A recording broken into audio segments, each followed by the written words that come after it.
Welcome back to the Mindbender Mental Performance Podcast, an incredibly special episode today. Why? Because it's today's. Welcome back to the program as we continue down the line of the book breakdown mini seminar, the book, the Let Them Play, a parenting and coaching guide to youth sports. You can pick that up at ericbyrnes.com, or I'm sure you could pick it up at future New York Times bestseller.com. The author, Eric Byrnes, I believe he was the former head coach to the Savannah Banana baseball team. If you're familiar with the Savannah Bananas, they are the professional baseball team meets Broadway play musical / circus. When you know, you know. There he is right there, Banana Chew. That's the guy, huh? When you know, you know. You see the mullet back there. When you know, you know. When you see the American flag mullet. I know LTP knows. They know about that mullet. I know the bananas know. Back to it. Let's get back to the book. Today, Chapter 9, Process over Product. Here we are to the book. Our baseball teams use the construct of, quote, battle for barrels, end quote, to make sure we are rewarding the process over the product. A barrel is any ball that is classified as, quote, hard hit, end quote, and is immediately awarded with a Slim Jim or some form of candy, regardless of the outcome it produced. Eventually, repetition of the proper process will produce the results we are looking for, but the only way to get there is to be overconsumed with the specific activities and actions that will lead us there. Here are a few process-oriented things we can focus on and reward when we see them done correctly. Number 1, work ethic, defined by attitudes and effort as well as the willingness to listen, learn, and work. Number 2, routines, pre-game routine, on-deck routine, pitching routine, pre-pitch routine for fielders. Routines are essential. Approach, number 3, swinging at strikes, taking balls, attacking zone for a pitcher, being in proper position for fielders. Number 4, execution, barrels for hitters, soft contact or swings and misses for pitchers, fielders making plays regardless if an out is recorded. Number 5, hustle, doesn't take any skill to hustle, and it should be celebrated at all times. So let's stop right there for a minute. Work ethic, we talked about this in the last pod. If you're a talented player now and you're on the come up, good. But don't be resting on your laurels. You have no laurels, right? Because hard work beats talent when talent doesn't work hard. And the willingness to listen. You know, when you talk about listening, there once was a wise old owl who sat on the oak. The more he heard, the less he spoke. The less he spoke, the more he heard. Now, isn't that a wise old bird? Learn. Be a learn-it-all, not a know-it-all, and work. Back to the work ethic. And number 2, routines. When we talk about routines, I would say it's fascinating to me how many athletes do not have pre-game, pre-pitch routines. Whether it's, or you ask somebody, when does your at-bat start? When I'm on deck, or maybe they say in the hole. We're looking to have an at-bat start 4 hitters out.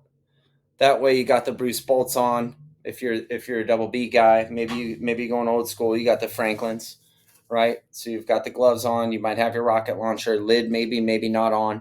Now you're seeing the pitcher execute a pitch, and 4 hitters out, then you're shutting your eyes after seeing that pitch, and you're seeing yourself executing on that particular pitch, whether it was a common pure take, whether it's a ball that you would have hammered into the gap, but you're seeing that. So you're getting 3 or 4 pitches where you're mentally executing that particular pitch. Now we're into the hole, getting our timing, doing what we're doing, heavy bat, weighted bat, whatever we're doing. Now we're on deck.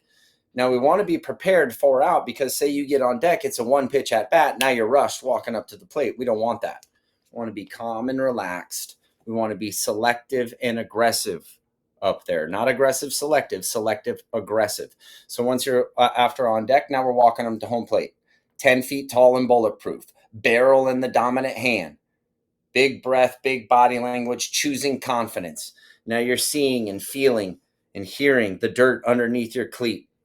And now we're getting in. Big breath on the barrel. 3 keys to keep it simple. Breathe, let it eat, compete. See ball, be easy, hammer it. Right here, right now, this pitch, whatever it is. So, routines. Even a pitcher. Pre-pitch routine for a pitcher.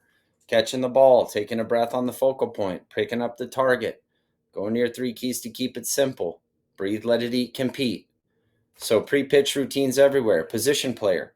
We're going through a pre-pitch routine there right before the prep step. Make sure that we have that position player pre-pitch routine. If anything, let's have the awareness just to breathe. Are you breathing, man?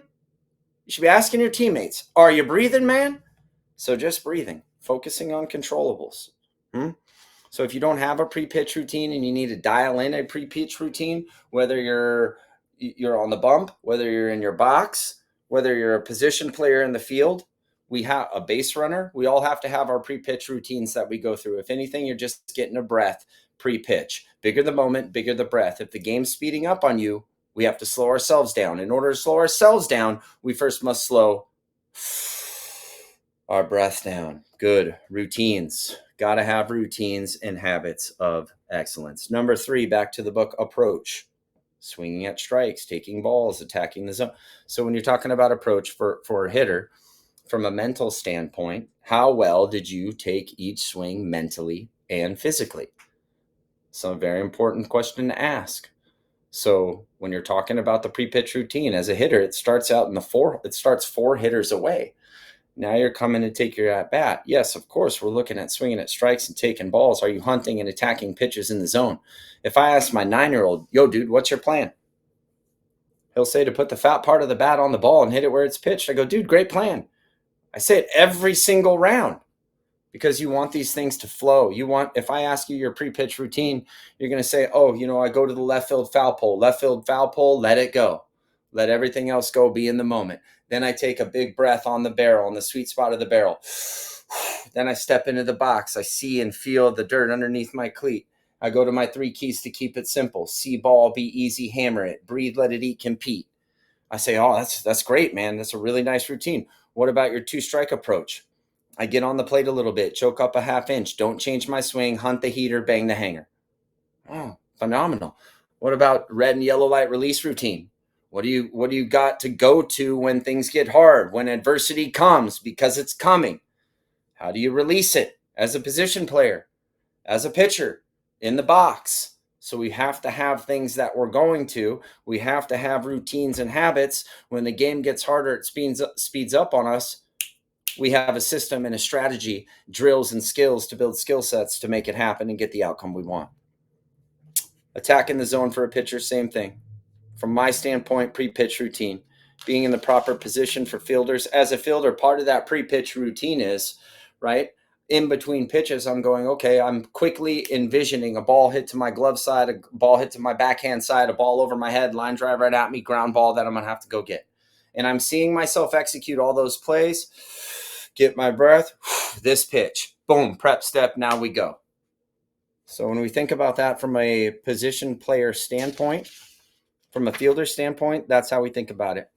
Execution, barrels for hitters, soft contact for swings and misses for pitchers, fielders making plays regardless of an out's recorded. Barrels for hitters. So, yep, we're looking to put the fat part on the bat on the ball and hit it where it's pitched. Boom. Great plan for executing a quality swing there and getting yourself a quab. Nice quality AB. Soft contact or swings and misses for pitchers. Fantastic goal. And how do you get there? By executing the pitch. By executing the pitch. In fact, you can perfectly execute a pitch as a pitcher, and the guy might get a barrel on it, but chances are if you execute a pitch perfectly in the spot where your field commander wants it, you're probably going to get either soft contact or swing and miss on that. Fielders making plays. Yep, just an all-out effort to go and make the play. Make the play. Do simple better. As a fielder, do simple better. That's what we need. Number 5, back to the book, hustle. Doesn't take any skill to hustle, and it should be celebrated at all times. 100%. Are you going to be the type of player that goes all out or holds back? Back to the book, we talked here about goal setting, how we break it down, 4-step goal formula. Set the intention, schedule it, measure it, reflect and refocus, rinse and repeat. You got to schedule it. Well, we got to know what you want to do. What's your intention, right? Set the intention. What are you going to do? Then we're going to schedule it. When are you going to do it? Then we're going to measure it. Let's inspect what we expect and look back. Are you really doing the things to get the outcome that you want? Because what got you here ain't going to get you there. And then we're going to reflect and refocus on that plan. Is it working? Is it not working? Where can we make adjustments? Where's the feedback based on the outcomes we're getting? So that we can say, what are we doing well? What can we be doing better? How are we going to do it? Build a roadmap to the party, reflect and refocus on the plan. If it's going good, good. Success leaves clues. Rinse and repeat when you talk about goals. All right. That brings us to goal setting, actually. Very good. So perfect way to start this off. When we think about goal setting, when we work with any athlete, what I like to say is a 4-step goal setting formula. Number 1, set the intention. What do you want? What do you want to accomplish? Number 2, we're going to schedule it. It's another layer of accountability when I'm there holding them accountable and boom, you're getting the alert. Now we're using the technology for good. You use the tech, don't let the tech use you. Then we're going to measure it. Measurement's motivation. And motivation comes after movement begins. So if you're not feeling it, act differently than you feel, because you'll never feel your way into acting, but you sure as shit can act your way into feeling. And then once we measure it, and we start to slay some dragons and start to create a compelling future and start to slay out the limiting beliefs that have been holding us back, now we get the wins and we start stacking the wins. And then we reflect, refocus, rinse, and repeat. Back to the book. Again, the book, Let Them Play, A Parenting and Coaching Guide to Youth Sports by the great Eric Byrnes, former Dominican baseball player. Back to the book, goal setting. When setting goals as a coach, a parent, or an athlete, it is important to set both process and product or result-oriented goals that we write down and constantly revisit and adjust accordingly. Process goals should be prioritized and seen as the ultimate path to the product goals. In skiing, high-level athletes train 300 days a year and compete in their craft for the entire season in less than 30 cumulative minutes. World-class sprinter Usain Bolt once famously said, "I trained for years to run 9 seconds, and people give up when they don't see results in 2 months." End quote. It's imperative that these athletes have process goals in order to progress, so they don't ever have to deal with those feelings of giving up. Process goals. Goals that commit a certain amount of work and time with controllable results specifically dedicated to improving your craft. Here are 3 examples of process goals for a baseball or softball player. Number 1, offensive and defensive drills, fielding and cage work driven by established and ever-evolving routines. 2, journaling. After games or after training sessions are both great times to document our observations and reflect upon what went right, what went wrong, and the adjustments we could make moving forward. 3, cross-training. We must dedicate a certain amount of time to strength training as well as participation in dynamic training and speed work. All of these are process goals that can be easily set, pursued, and accomplished, which then allows us to set realistic production goals. So let's stop right there as we go down the process goals. If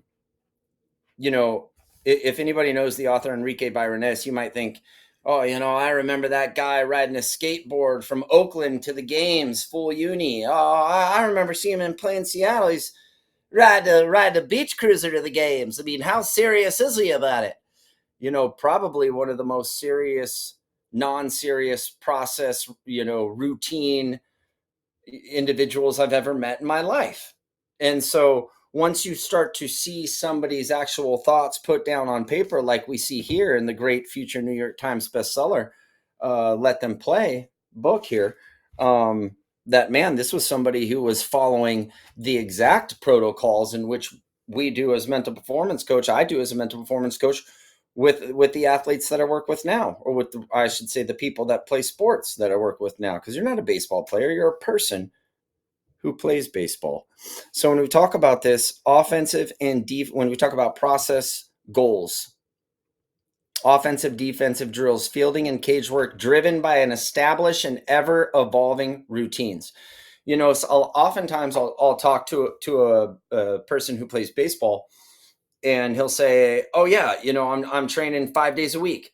I'm going to drive line. I'm going to my pitching coach. I'm hitting barrels with my hitting coach." And oftentimes it's like we don't have a way, number one, to say, are we actually taking swings mentally and physically as opposed to just physically? Do you have a routine that you follow? Is there a certain set of like, oh, I go heavy bat, I go top hand, I go backhand, I do short bat, right? I do the broomstick, then I grab my rocket launcher. Is there a routine that's built into how you're going about improving offensively? And are you improving just physically, or are you improving mentally as well? Because don't expect to show up to the game and have it just show up, rise to the occasion. Doesn't happen. You sink to the level of your preparation.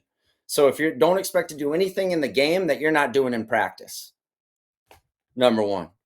All right, establish ever-evolving routines. Same thing with defensive drills. If you're looking for a good defensive baseball drills, look no further than the great skipper Ron Washington. Go check out Washington and what he does with infield drills and routines, and then build a routine into what you do with the time allocation that you have. So really good way to start thinking about how you're approaching your practice. Because practice is where the action is, and the separation's in the preparation. So how much separation do you want to get? Do you want to go through the motions, or do you want to grow mentally and physically through the motions? Because as you continue to rise up, the talent goes up too. This has got to go up with it.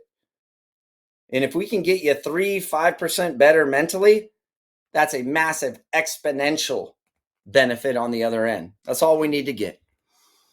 If we can get more good. Back to the book. Number 2, journaling. After games or after training sessions are both great times to document our observations and reflect upon what went right, what went wrong, and the adjustments we could make moving forward. A big part of what I do in mental performance coaching, that I was mentored along the lines from the great Ichabod Kane, and of course learned so much from the great Ken Revisa, but journaling. So performance journaling. We have to have a way with, if you go hit 5 days a week, then a lot of guys that I work with, I'll give them post-quab execution questions.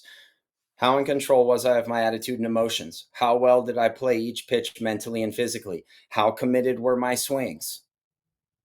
Right? Some just 3 questions that we can start now evaluating how well we executed each pitch as we go out and take hundreds of swings throughout the day. Why don't we have 3 questions at the end of every day that'll help us evaluate how we're executing each pitch mentally and physically? Now we can bring some awareness to it. If we're not aware of it, we can't fix it. So awareness, number 1, and journaling helps us to take our thoughts and put them down on paper. And a couple things happen. Once they go down on the paper, something happens. They retain at a different level. Then all of a sudden, this public declaration that goes down on paper from your brain down onto the paper has a really gives you a strong bias towards action to go after the things that you're putting down. And once we put down a post-game execution journal, you're 0 for 4 that, oh, it was a bad day. It's not a bad day. It's not a good day. It's just I executed the pitches or I did not execute the pitches. That's it. That's it. Greg Maddox, after the game, used to come up to Ken Revisa, go, "Hey, Mad Dog, how'd it go?" 73%, boss.